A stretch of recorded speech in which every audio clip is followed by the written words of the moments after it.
চল বন্ধু, সামনে দুইটা বাড়ি আছে, এই দুইটা বাড়ির থেকে কালেকশন করো। ঠিক আছে বন্ধু, চল তাহলে। ওই বাড়িটা অনেক বড় লোক আছে, ওই বাড়ি থেকে তুই টাকা বন্ধু তাহলে তুই এই বাড়ি থেকে কালেকশন কর, আমি এই বাড়ি থেকে কালেকশন করি। ওই বাড়িটা অনেক বড় লোক আছে। আচ্ছা ঠিক আছে, যা। বাড়ি থেকে কেউ আসলে ভাই, আসসালামু আলাইকুম। ওয়ালাইকুম আসসালাম। ভাই কোনো সমস্যা?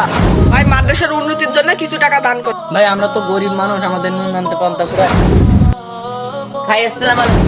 ওয়ালাইকুম আসসালাম। কি কোনো সমস্যা নাকি? ভাই মাদ্রাসার উন্নতির জন্য কিছু টাকা দেন। এই নেন 20 টাকা।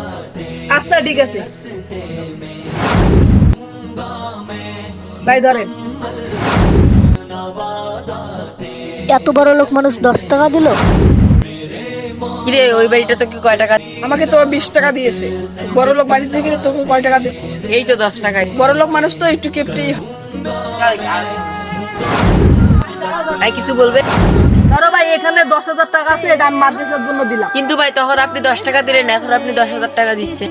তাহলে শোনো, আমি যখন তোমাদেরকে টাকা দিচ্ছিলাম তখন আমার গরিব প্রতিবেশীটা আমার দিকে দেখছিল। তখন যদি আমি তোমাদেরকে অনেক টাকা দিতাম তাহলে সে অনেক কষ্ট পেত। এই জন্য তোমাদেরকে আমি 10 টাকা তখন। ভাই আপনাকে অনেক ধন্যবাদ, আপনার ধন সম্পদ আল্লাহ বাড়িয়ে দিন। প্রিয় দর্শক, এই রমজান মাসে আল্লাহর জন্য যত পারেন দান করেন, আর ভিডিওটা ভালো লাগলে অবশ্যই একটা লাইক করেন।